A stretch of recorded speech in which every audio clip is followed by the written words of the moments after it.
Welcome to the Published Author Podcast, where we help entrepreneurs learn how to write a book and leverage it to grow their business and make an impact. I'm your host, Josh Steimle.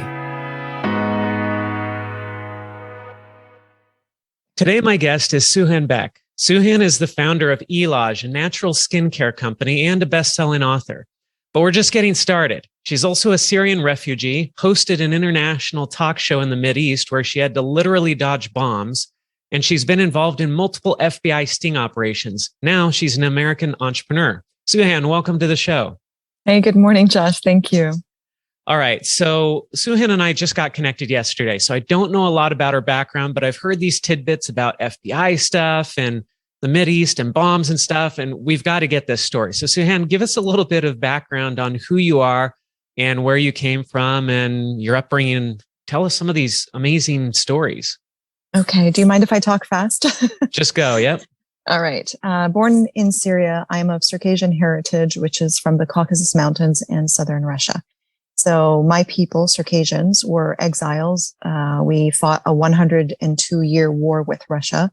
We finally surrendered May 21st, 1864.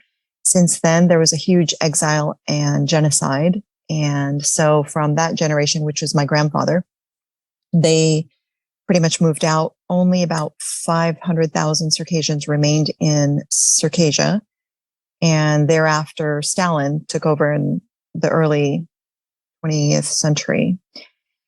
So it was my grandfather's generation that were the ones that were refugees that came out of there. They landed everywhere from Europe to the Middle East.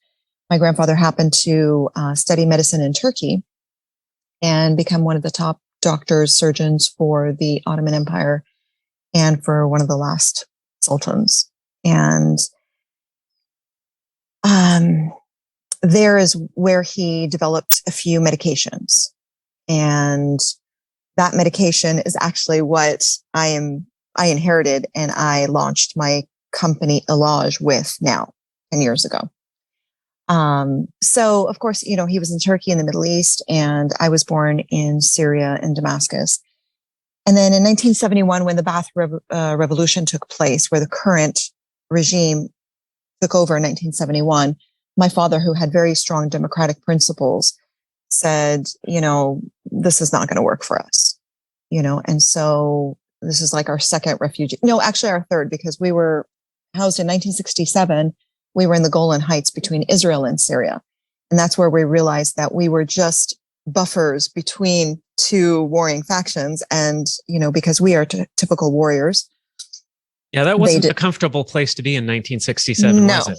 No. And we realized, that's why they put us here, from Circassia there. And because we were warriors, they expected us to fight, their war. And we're like, done that, been there. We're not into this. So let's get out of here. So 1967, we went into the city of Damascus. And then 1971 was the Ba'ath Revolution. My father had written and published enough work about democracy that he knew that a socialist regime was not going to appreciate his work. And so he knew that if the regime took over, he would be one of the first ones to magically disappear. So we took off on a midnight train through Turkey into Germany. There we were able to come to the United States through the Tolstoy Foundation. How ironic. So it was through the Tolstoy Foundation that we were able to arrive in New York. We lived there for about 10 years. And strangely and oddly enough, we were the victims and target of domestic terrorism in New Jersey. And so, just couldn't escape it, huh? You just can't escape it. And maybe we are the magnet for this chaos. It's kind of funny because, we don't back down, and there were, mafias and gangs, and it was cute. It was like West Side Story, without the musicals. And with guns and people chasing you. Yeah. And killing our dogs and poisoning our, guard dogs and trying to set us on fire and kidnapping me. And we got bulletproof windows at a young age. And yeah, so there's just quite a bit of, amazing stories on that end. I opened up a YouTube channel about 2 years ago, and my first interview was with my mother. And it was the first time ever we even discussed any of this stuff. And it turns out it's very traumatic, and we had no idea. A fish does not know it's in water. And as I started with the videos and the YouTube channel, I was inundated with people that were just saying, Suhein, we never knew you had gone through all that. And I was like, well, didn't you? My question was like, well, why, you didn't go through that where you were being chased down by ethnic gangs and whatnot. And what's funny is that these were American gangs. And because we were the ethnic immigrants, of course, we were the targets. It wasn't anything more than that. And, in the end, we actually befriended them and, finally found a way to melt their hearts. I challenge anyone to hate me, like I can feed you the best of food and I dare you to hate me after. I dare you. Like, it's just not possible. I can feed your heart very well. So, then we moved to California and we bought a 7-Eleven, and it was in smack dab LA. It was in Whittier in the 80s, which was a very tumultuous time as well. And through that, we became very cognizant of how to handle gangs and whatnot. And we learned really well. And honestly, I say this with, the most beneficent heart. And that is that gangs and mafias and any kind of terrorists, what it really comes back to is just respect. Like the whole psychological element of that kind of herd warfare is just to gain some level of respect. And can you see me? And that's the common denominator. And because we were able to relate on a counter level of that, we were able to penetrate the gangs in Whittier on a really nice level. And they ended up becoming our protectors. And then there was not the antagonistic relationship anymore. And so in the end, it worked out very well. I later ended up in property management for real estate and property management. There were times where I had to evict actual Samoan gangs out of Tacoma, Washington. And I did it in a very respectful way. And they became very kind and gentle with me in return. And it became a mutual, respectful relationship. So that's the moral of my story is that, through the international dealings between the Middle East and even American domestic terrorism, there's a beautiful element to it if we could just dig deep enough into the human side of it. And that is just to get to know each other, feed each other, bring them inside the door. Like as courageous as that is. From my Circassian heritage, there's actually a very important cultural protocol. And that is that we honor our enemies the minute they enter our doors. And we treat them as the most honored and royal of guests. And whatever they decide to do after they exit our door, that's on to them. But it was the moment that they enter our doors that we have the obligation to treat them with the utmost of respect and love and kindness. And so that is my Circassian heritage that has helped pay off, in the long term. There you go. Wow, that's amazing.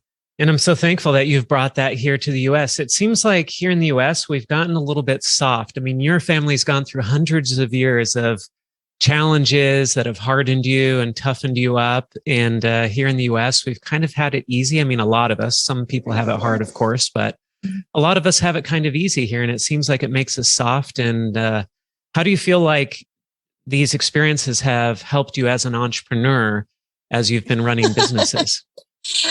I did an interview for a gal, Paula Rosser, and she has a podcast called The Fearless Woman. And, I also teach classes in business now. And the number one thing that everyone asks me is like, what is the number one skill for an entrepreneur? And I say courage.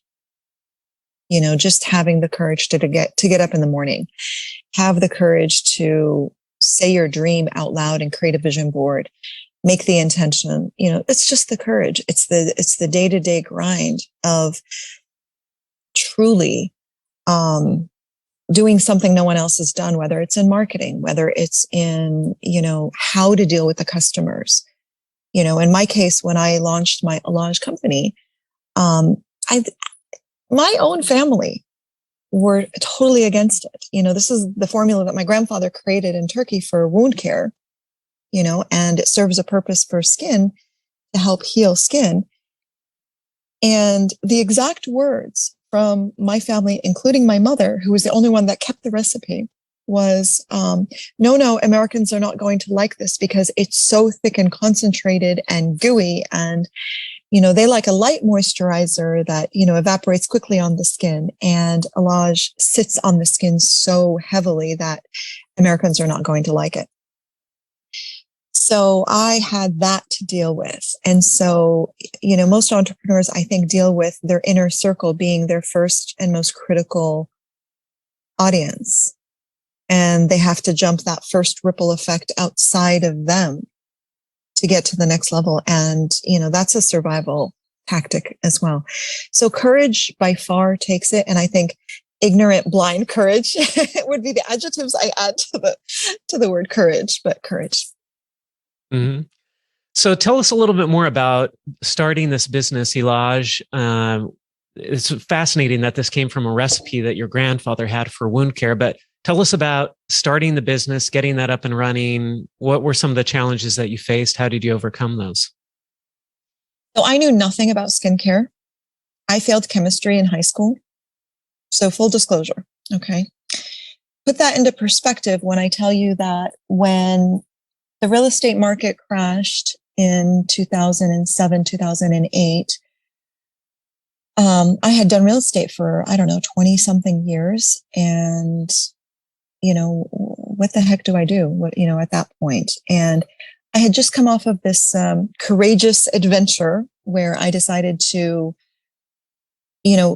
basically leave real estate.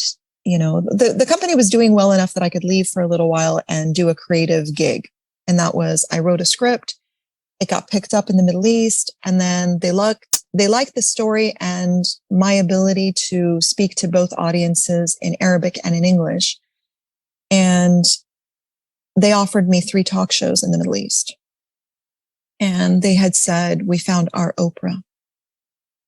And as ridiculously absurd as that sounds from the outside, it had the potential to be amazing because I had the perspective from both angles of the East and the West. And that's really what's missing right now there. So I was able to communicate that in a soft, gentle way, which is not like feminine, excuse the expression, ball busting way, and the Middle East can't handle that anyway. So we had great potential. We got picked up by great sponsors like Nestle and Dove. And as we were on the 4th day of filming my pilot series, which was Boot Camp of Young Women with Suhein. And it's exactly the opposite of what it sounds like. Boot camp sounds military, right? But here I am preaching true peace, which is love. And so we were on the 4th day of filming. It was an amazing day. I had just had a breakthrough with one of the girls that had lost her father. 9:30 a.m., July 13th, 2006. And bada boom, bada bing, the bombings began. What year was this? 2006. Okay. So we were filming in Lebanon, in Beirut. We were in the mountains of La'luq. And we get the cut. And the directors came and said, Suhein, we need to evacuate the girls. You can't tell them anything. We need to get them down the mountain and back to their parents. The roads that we were on were being bombed. And so again, it was quite an ordeal. So that year, 2006, 2007, I was devastated. Like that was like nothing in my previous life, no matter how extraordinary it was, possibly prepare me for that day, July 13th, 2006, of losing my dream. I had gotten barely the courage to leave my business and do my writing, my creative spirit. And then I felt like I was being penalized. And for about 10 years, I did no writing. I could not pick up a pen or, the proverbial pen because the ink had dried, because I felt like I was being punished, that I had the courage or the audacity to write my true inner spirit, and the world was not ready for it. And if you come from the Middle East, you'll understand what that means, because it was such a courageous thing that I was saying, like the feminine power and peace and non-prejudicial types of philosophies, and to discard, those religious, socio-political baggage, psychological baggage.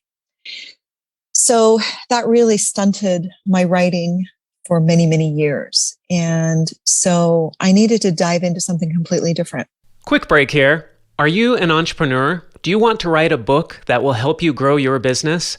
Visit publishedauthor.com, where we have programs to fit every budget, programs that will help you write and publish your book in as little as 90 days, starting at just $39 per month. Or, if you're too busy to write your book, we'll interview you and then write and publish your book for you. Don't let the valuable knowledge and experience you have go to waste. Head on over to publishedauthor.com to get the help you need to become a published author. You've already waited long enough. Do it today. Now, back to the show. I go to my hairstylist, and he was the best hairstylist on the planet. And he had a horrible infection on his hands, and he could not do the work, but he was supervising someone else to do the work. And I was just, And being a woman, like I have a vested interest in getting his hands back in shape because I need my hair. And I pulled out from my purse the little vial of the goop that my grandfather had created, and I give it to him as a tip. About a week later, he calls me and he said, "Name your price." And that was my aha moment, and I called my brothers and I said, "Hey, what if we've been sitting on a lottery ticket and none of us have done anything?" And they laughed in my face and they're like, "Ha ha ha, good luck." Because we've tried and mom was not cooperative, and the manufacturing procedure is so complicated. Especially you, are not going to be able to do it. I caused explosions at Cal High in Whittier in 1986 and 87. So I didn't fail chemistry. I caused explosions. So, I dove in, and not knowing anything about anything. I didn't even know how to convert, measurements at that point. And so I learned, and then I launched the company at the street fair in Palm Springs. I live in Orange County, California. Palm Springs is the desert community, about an hour and a half inland. Why did I launch there? Because I knew my demographic was going to be there. Older people with health and skin conditions in the desert. And these are snowbirds flying in from very cold, extreme weather into the hot, winter climate of the desert. And so the first weekend I made $216 or something. And I had no idea what I was doing because I wasn't in direct sales to customers before. A few weeks later, the same customers came back. And this was the other aha moment. They came back and they said, "What's in this? Why is this working? This is helping my eczema." And some people would come back and they'd say, "This is working on my psoriasis." And they were legitimately questioning me. And some were angry, some were suspicious. And, they said, "Does this have steroids in it?"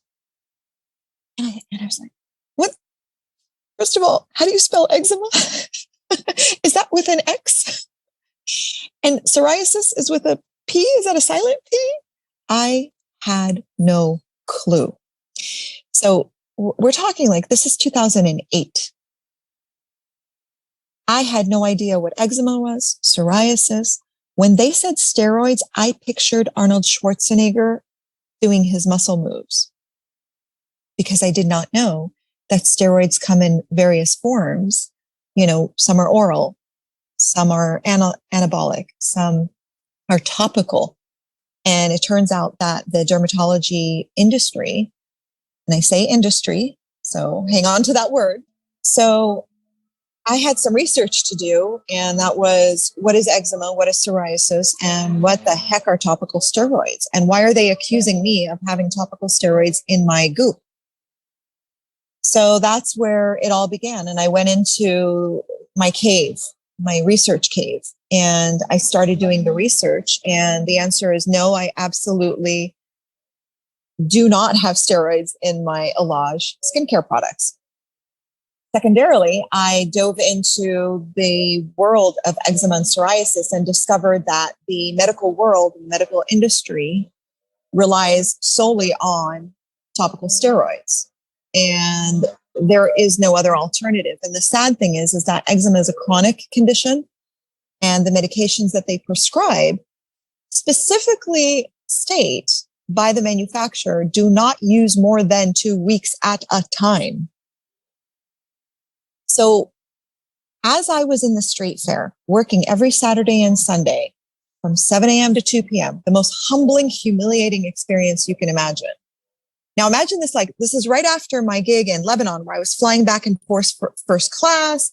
I had 3 talk shows in the making. I was the Oprah of the Middle East.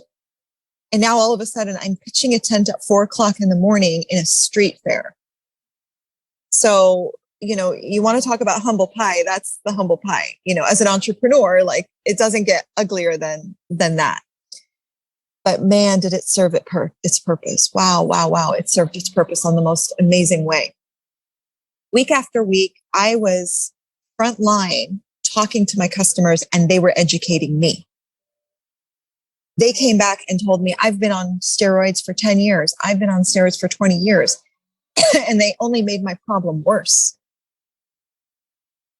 And look what it's done to me. And they would show me their full body red. And they're like, that's not eczema. And what we discovered at the same time, there was this underground internet community that was just launching. And it's called the International Topical Steroid Awareness Network. It was a group of moms that were comparing notes and talking about how their children had gone through the most horrific process of the actual medication making their skin and their immune system worse. So this just became a fascinating process for me, that it was human, because I don't come from a medical background. I don't come from a science background, but I was involved from the human side. I had faces and people crying in my booth, and I couldn't wear mascara anymore when I was working at the booth, because I would bawl crying, listening to their devastation, where people couldn't work anymore because their hands were wretched with like open wounds. So meanwhile, Ilage was doing very well for them. And they would come back, and I would take before and after pictures and testimonials. And I had hundreds and hundreds of testimonials week after week. So now the humiliating thing that I hated the most was the thing that was my biggest blessing. Launching my company, being educated about my product, and for getting all these testimonials, and basically one of the largest databases of a case study research plan. So talk about listening to your customers is the biggest gift you give yourself. I wanted to stay on the cosmetic, this is a moisturizer, because that would keep me off the radar of the FDA. But the customers were coming back and saying, Suhein, you need to get this as an eczema product. You need to get this on the market. You need to get this as an over-the-counter medication. And I was just like, no, no, no. I am an immigrant. I am from the Middle East. If anyone knows this is from the Middle East, they're going to be, no, no, no. This is an Arab medication. This is a Circassian. Who's that? What's that? No, no, no. This is witchcraft. And so I really struggled and resisted for as long as I can. And then I got a phone call from QVC. One of the buyers had visited the street fair. Her son had eczema, and she said, we want the product. And I said, okay, I'm ready to fly into Philadelphia. I'll come in and I'll sell. And don't worry, I'll keep my, legality, liability issues, very careful. I won't make medical claims. She said, no. We don't need another moisturizer. We want this for eczema. So, send me your drug monograph. And I'm like, yeah, sure. I'll send it to you on Monday. We'll go. what is a drug monograph? And then I proceeded to get the drug monograph. I hired an attorney that had previously worked for the FDA, now in private practice, that can help small companies get into the over-the-counter medication registration. I did that. We changed the packaging. And from that moment, the minute that I got the FDA monograph and the packaging set up, then I got deals left and right to globally license my product. And within 3 months, we had a national television commercial. And within 6 months, we landed the biggest licensing distribution deal. And we were manufacturing 250,000 jars of Elage in one cycle. And we were in every Walmart, every Bed Bath & Beyond within 6 months. Wow. What an amazing story. So now let's connect this to the book. What became the inspiration for the book? Why did you feel like I need to write a book? Okay, so as I was educated by my customers and a plethora of, consumers from around the world who all had the same experience, and that is the doctor prescribes topical steroids. It doesn't work. They keep using it. And there's a lifetime of side effects that occurs that no one talks about. So this underground community on the internet, Eczema, had started documenting it as well. Meanwhile, I'm documenting it on the other side. I contact them and we start partnering on things. I wrote a music video. It's on YouTube called Topical Steroid Side Effects. And it's a music video because I really wanted to educate people about the side effects. And I found myself repeating the same story over and over again. So if I had somebody that came in and they're like, oh, what does Elage do? Da, da, da, da. And I would ask them, what are you using? And they would say, oh, I have medication. And I would say, okay, do you know that the topical steroids could potentially be causing other side effects, including exacerbation of the eczema, furthering it? No, I didn't know. What does that mean? Da, da. So I was repeating my education platform over and over and over again. And that was exhausting because I was there to make sales, but I love education because it was always the human side of it was, so I didn't want to neglect or disserve my customers. And it's almost like I don't want people to buy my product until they're fully educated onto what they've been using, how to wean off of them carefully because there's a procedure that they need to do, and the long-term effects. I mean, the long-term side effects of topical steroids can go up to 5, 6, 7 years. It is full adrenal shutdown, fatigue. So to educate them gently, softly, it's a therapy book because now they have this like very angry, how could my doctors have done this to me? Yeah, you know what I mean? So I had to put it in perspective of history that steroids serve a fabulous purpose. And there was no alternative. Certainly there was no natural alternative. So doctors didn't have a choice. Let's not be angry at them. Let's focus on the solution. So that was what my book was about. So the name of the book is Topical Steroid Side Effects. And honestly, it was going to be a pamphlet that ended up being a book. And the number one dermatologist that teaches about this condition of red skin syndrome is Dr. Kaushik Lahiri. He's from India.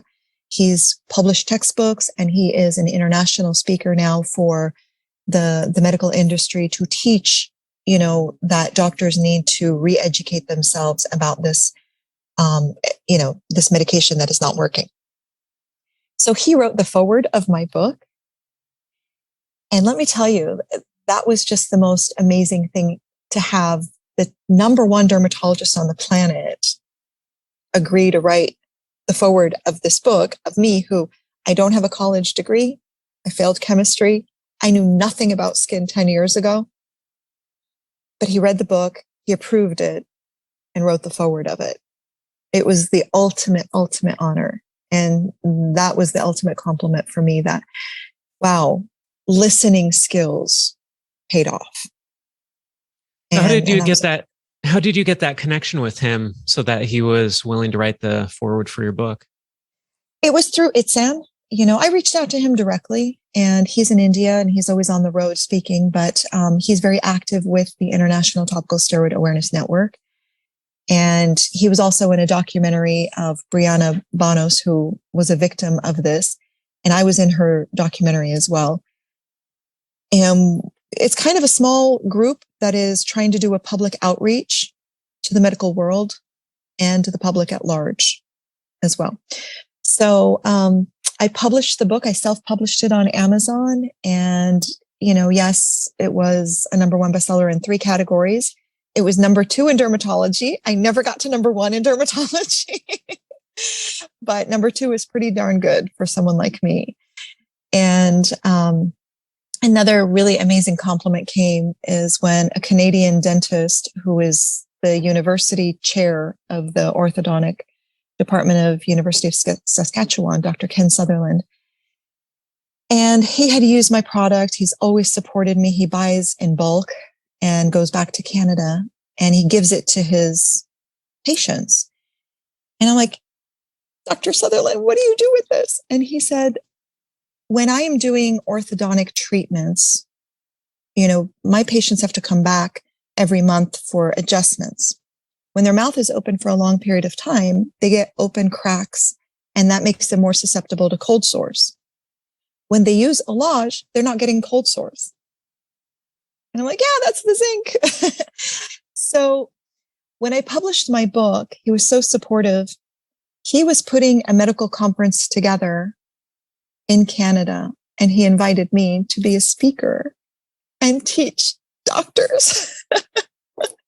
Like, I giggle like a little girl when I say this because it's just so unbelievable that someone like me could end up teaching at a medical conference, an international medical conference, to doctors. And you know how arrogant and egotistical doctors are, especially for a non-traditional pharmaceutical product. That doesn't happen. And it happened, but COVID happened. And so I didn't go. It was supposed to be in September in 2020, but I didn't, but the invitation is still there. So the book opened up so much. It helped my sales. It legitimized my company, my product, and our mission, that we're not out there just to do the sale. That, like, I created a music video on YouTube. I wrote a book, by the same name, Topical Steroid Side Effects. We're on a mission. And that's our mission. And 100% of the proceeds of my book went to Eczema, the International Topical Steroid Awareness Network. So I had no desire whatsoever to make money off of the book. It was a public service announcement, and it was legitimizing my 10 years of slaving away in a hot tent in Palm Springs. Yeah, that's my story, Josh. It's great. So do you get a lot of people who read the book and then they become customers because of it? Absolutely. Yeah. Absolutely. And, my call to fame basically is the fact that I've been able to help coach people out of using topical steroids carefully. And no, I don't get paid for coaching. I'm not doing it no. Like, it really is a humanitarian, throw it in the ocean and it'll wash up on your shore or someone else's shore in a time of need. And it has. It's done well. This is great. Thank you so much, Suhein, for being with us today and sharing this story. I think it's great to hear all this background about the business and where it came from, because it really gives a human face to the business. I mean, we can see that you care about this. You're passionate about this, and it's not about making the money. It's about helping people and putting this product out there. And it's so cool that it came through your grandfather, and it's kind of a family thing. And it's great to see how the book weaves into that. So for people who want to learn more about you and about Allage, where's the best place for them to go? Can you give us some websites, some links to go to? Yeah, actually, my name, Suhein Beck, on YouTube. I have my channel there, which I talk about the whole experience of being a refugee, immigrant, entrepreneur, and a Circassian. I've just recently moved back to Turkey. And even though I was born in Syria, but I moved to Turkey, and I feel kindred there, and I want to do some more writing there. So I'm hoping to publish some more books as well. There's my personal website, suhein.com. And then I also have my company website, elagenaturally.com. So it's ELAJ naturally.com. Elage in 7 languages means healing. Great. Yeah. So Elage means healing naturally. And yeah, so Elage naturally or Suhein Beck. And spell Suhein for us. Suhein. Last name Beck, Beck. When we got off the boat, Josh, we didn't know it was I before E except after C. So Suhein, Suhein. Perfect. Thank you so much, Suhein, for being with us today on the Published Author Podcast. Congratulations to you. Your podcast is doing great. I've listened to so many episodes and I commend you. Good job. Good luck to you too. Thank you. Thank you so much. Very good. Thank you. If you enjoyed this episode, don't forget to subscribe. And if you want to spread the word, please give us a 5-star rating review and tell your friends to subscribe too. We're available on Apple Podcasts, Spotify, and everywhere else you listen to podcasts. And if you're an entrepreneur interested in writing and publishing a nonfiction book to grow your business and make an impact, visit publishedauthor.com for show notes for this podcast and other free resources.